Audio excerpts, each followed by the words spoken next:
देखिए, product of vectors आज हमने डिस्कस करना है। जब दो वेक्टर्स मल्टीप्लाई हो जाते हैं तो इसका जो रिजल्टेंट आ जाता है वो क्या होता है। दो किस्म के मल्टीप्लिकेशन पॉसिबल है। एक को कहते हैं डॉट प्रोडक्ट और स्केलर प्रोडक्ट, और दूसरा है वेक्टर प्रोडक्ट और क्रॉस प्रोडक्ट। तो इस लेक्चर में हमने डिस्कस करना है व्हाट इज डॉट प्रोडक्ट और स्केलर प्रोडक्ट। देखिए, डेफिनेशन यहां से प्रोडक्ट ऑफ टू वेक्टर्स, इसके दो काइंड्स है। एक को कहते हैं स्केलर प्रोडक्ट और डॉट प्रोडक्ट, दूसरा है वेक्टर प्रोडक्ट और क्रॉस प्रोडक्ट। आगे हमने इसकी डेफिनेशन करनी है। Definition, by definition, when two vectors are multiplied and the product obtained is a scalar quantity, then this product is called scalar product। देखिए, बहुत आसान है। बाय दिस डेफिनेशन हमारे पास दो वेक्टर्स है। एक को मैं कहता हूं ए और दूसरे को मैं कहता हूं बी। ये जनरलाइज है, जनरलाइज वेक्टर्स है। ये कोई भी वेक्टर्स हो सकता है, फोर्स हो सकता है, वेलोसिटी भी हो सकती है। डिपेंड करता है कि वो जो दो प्रोडक्ट है उससे क्या, कौन सा जो स्केलर क्वांटिटी है वही बनता है, वो डिपेंड इस पे करेगा। लेकिन जनरली अगर मैं डिफाइन कर लूं कि ये एक वेक्टर है, ये दूसरा वेक्टर है, दोनों मल्टीप्लाइड हो जाते हैं, तो इससे एक रिजल्टेंट आ जाता है और वो रिजल्टेंट एक स्केलर क्वांटिटी बन जाती है। ठीक है, तो ये है हमारे पास, ये जो सी है ये एक स्केलर क्वांटिटी है। स्केलर क्वांटिटी भी फिजिकल क्वांटिटी होगी, ये हम जानते हैं कि स्केलर क्वांटिटी क्या है, ये फिजिकल क्वांटिटी है। ठीक है, तो ये दो वेक्टर्स मल्टीप्लाई हो गए, एक प्रोडक्ट आ गया और उस प्रोडक्ट को हमने नाम दे दिया कि this is a scalar quantity. अब हमने ये समझना है कि ये जो दो वेक्टर्स है एक दूसरे से किस तरह मल्टीप्लाई हो सकते हैं और फिजिकली हमें क्या रिजल्ट मिल जाता है। देखें, फर्ज कर ले मेरे पास एक वेक्टर है इस डायरेक्शन में और ये वेक्टर ए है, और बी वेक्टर जो है वो इसी डायरेक्शन में है, ये बी वेक्टर है। और ये दो वेक्टर्स जो है ये एक दूसरे के साथ एक एंगल बना रहा है और वो एंगल है थीटा। अब यहां से अगर मैं एक परपेंडिकुलर ड्रा कर लूं तो इसका तो मतलब यह है कि इस वेक्टर ए का जो प्रोजेक्शन है वो इधर ही है। ये इसके जो कंपोनेंट है, ये ए का जो कंपोनेंट है वो यहां से यहां तक है, और इसको मैं नाम दे देता हूं कि ये है ए कॉस थीटा, क्योंकि ये ए साइन थीटा है, ये ए कॉस थीटा है। ठीक है, जिस तरह हमने इसको ए एक्स पहले कहा था और ए वाई कहा था, तो ये ए एक्स है, ये ए वाई है। अब देखें, मैंने सिर्फ ये वाली चीज देखनी है। अब ये जो डॉट इनके दरमियान है इसको डॉट प्रोडक्ट कहते हैं।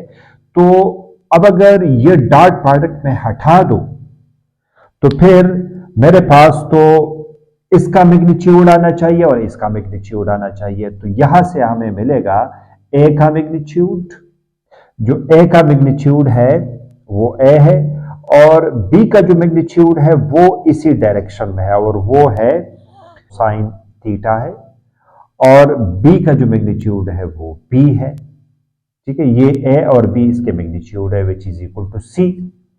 अब ये बराबर हो जाएगा A B cos of theta which is equal to C. अब हमने देखना यह है कि ये जो सी है ये क्या चीज है।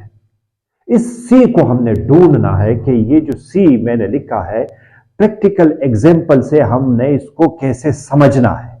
देखिए, बहुत आसान है।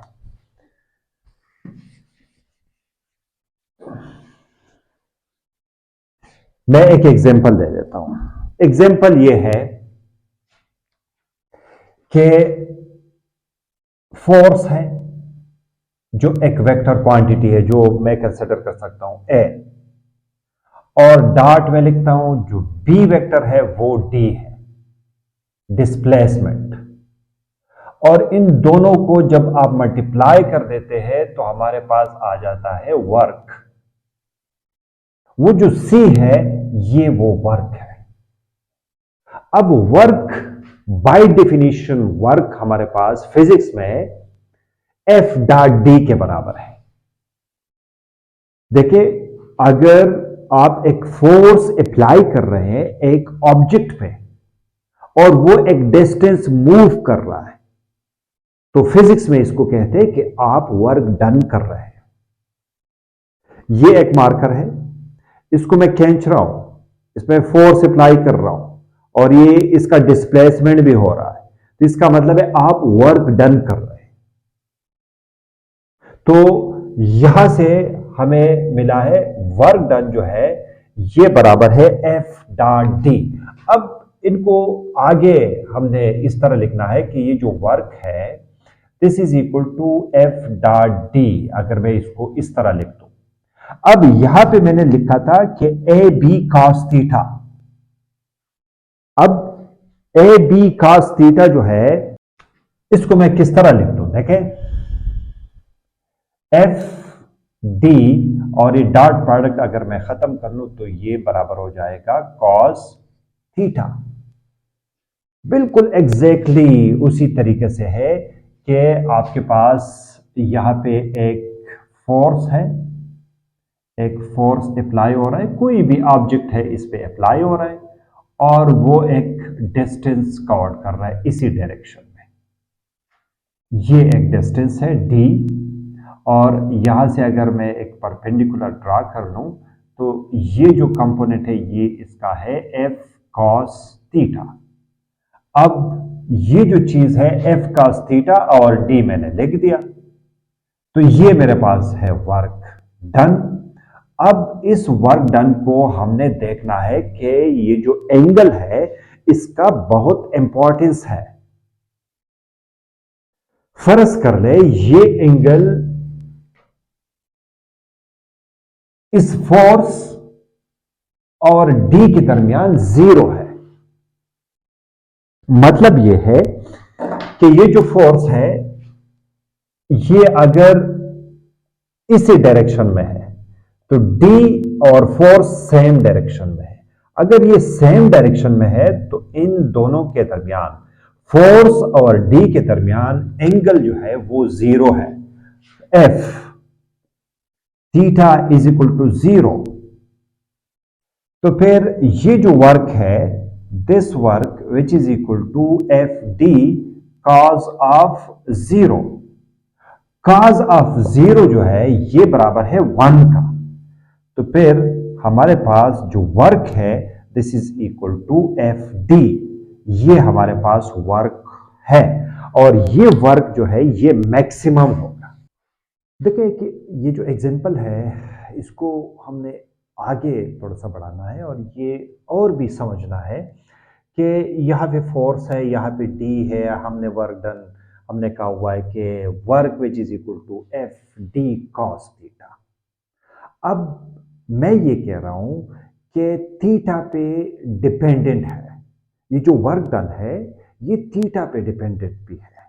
मतलब अगर थीटा जीरो है तो मैक्सिमम वर्क डन है, अगर थीटा हम इंक्रीज कर रहे हैं तो फिर वर्क डन हम आहिस्ता आहिस्ता ये कम होता जाएगा।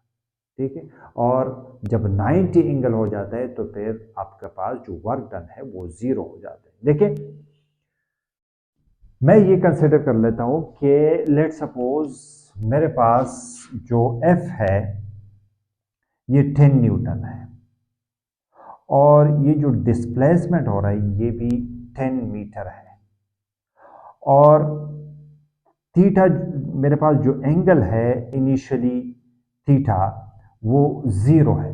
मतलब ये है कि फोर्स और डिस्प्लेसमेंट एक ही डायरेक्शन में है। तो देखिए वर्क डन को जरा कैलकुलेट करके देखिए कि वर्क डन क्या है। तो F W which is equal to F 10 है और ये भी 10 है और कोसाइन 0 है। तो कोसाइन 0 हमारे पास 1 के बराबर है।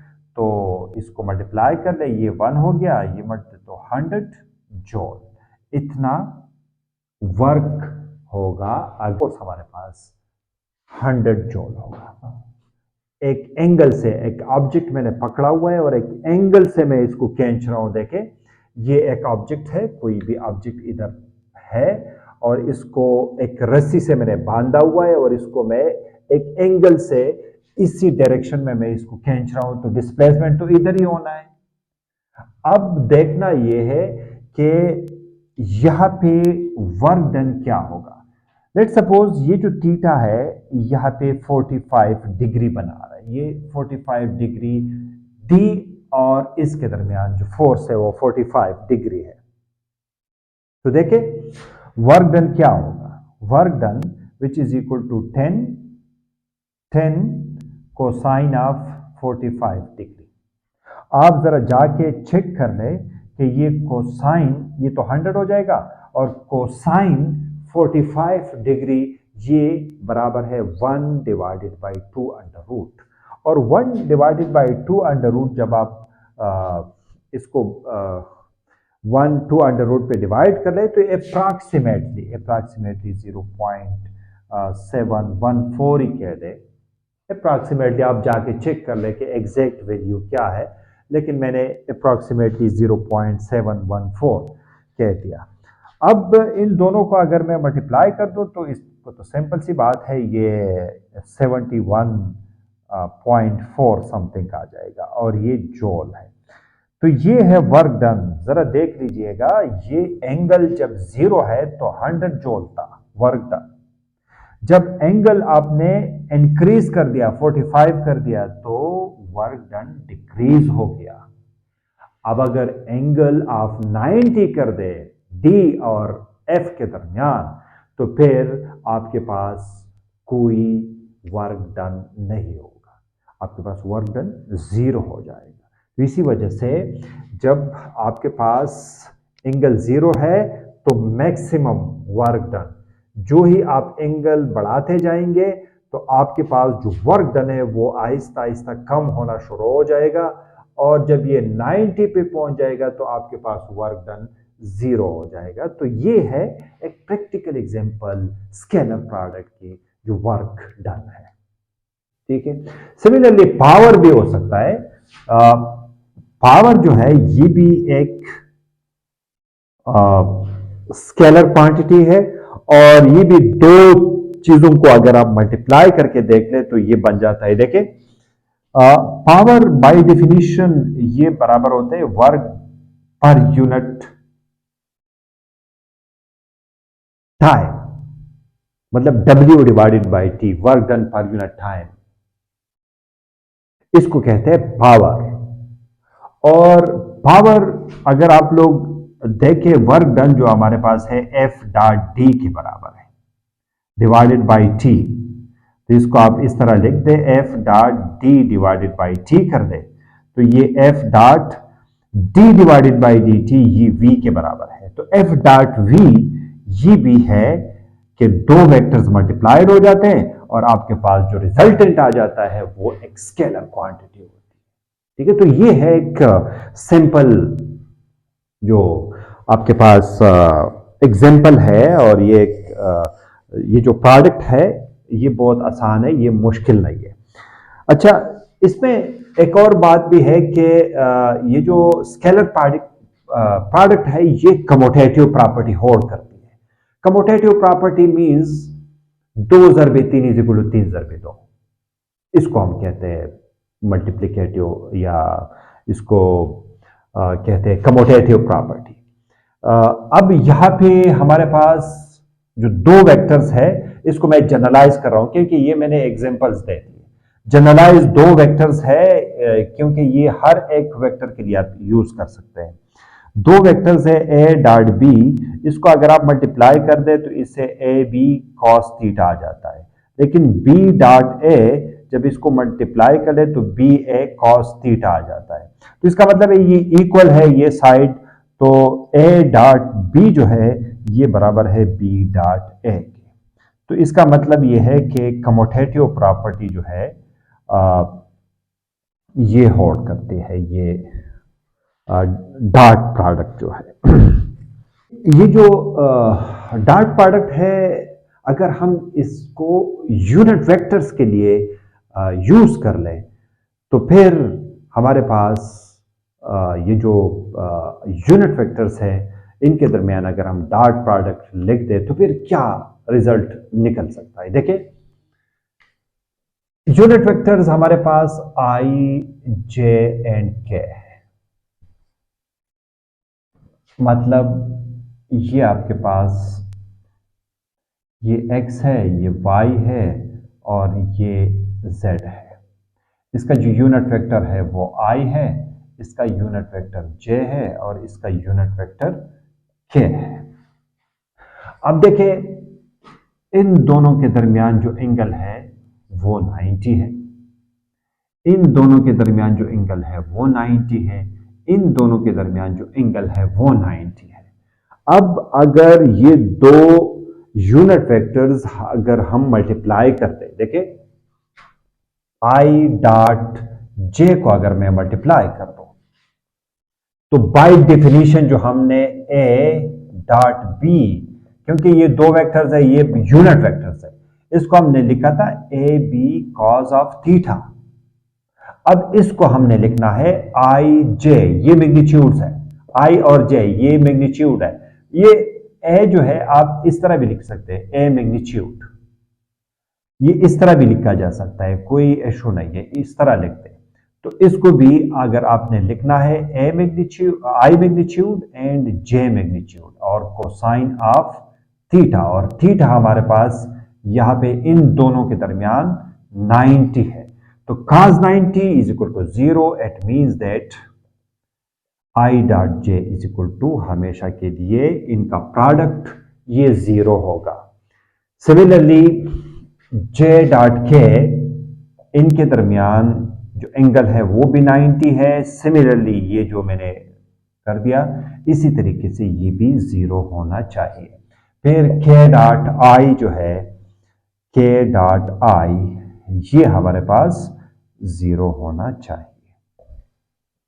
अच्छा, ये बात तो हो गई, लेकिन अगर सिमिलर वेक्टर्स हम मल्टीप्लाई कर दें, सिमिलर यूनिट वेक्टर्स अगर हम मल्टीप्लाई कर दें, देखिए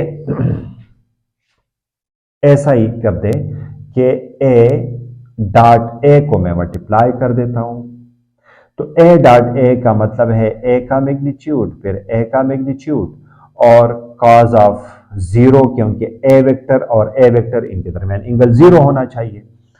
तो ये बराबर हो जाएगा ए डॉट ए और ये ए एब्सोल्यूट, ये जो मैग्नीट्यूड स्क्वायर और कॉस 0 ये 1 के बराबर है। तो इसका मतलब ये कि ए डॉट ए ये ए एब्सोल्यूट, इसको मैं एब्सोल्यूट, लेकिन ये ए मैग्नीट्यूड स्क्वायर है। अब ये जो कंसेप्ट है ये मैं डॉट, ये जो यूनिट वेक्टर्स है इनके लिए अप्लाई कर रहा हूं। देखिए आई डॉट आई, इसका मतलब ये है कि आई का मैग्नीट्यूड, आई का magnitude cos of 0, cos of 0 is equal to 1 है, और आई का magnitude by definition unit vectors का मैग्नीट्यूड 1 होता है। तो इसका मतलब है 1, इधर भी 1 और इधर भी 1, इसको मल्टीप्लाई कर दे तो आई डॉट आई ये 1 के बराबर है। सिमिलरली जे डॉट जे ये भी 1 के बराबर होगा, के डॉट के ये भी 1 के बराबर है। तो ये है एक basic concept behind the scalar product. इनके दरमियान डॉट होता है, दो वेक्टर्स के दरमियान डॉट होता है, तो इसी वजह से इसको हम डॉट प्रोडक्ट भी कह सकते हैं। डॉट प्रोडक्ट और स्केलर प्रोडक्ट। स्केलर प्रोडक्ट इसलिए कह रहे हैं कि जो प्रोडक्ट आ जाता है वो एक स्केलर क्वांटिटी होती है। डॉट प्रोडक्ट इसलिए कह रहे हैं कि इनके दरमियान जो मल्टीप्लिकेशन है, इनके दरमियान डॉट कर रहे हैं। ठीक है, तो ये है हमारे पास मल्टीप्लिकेशन और ये डॉट प्रोडक्ट।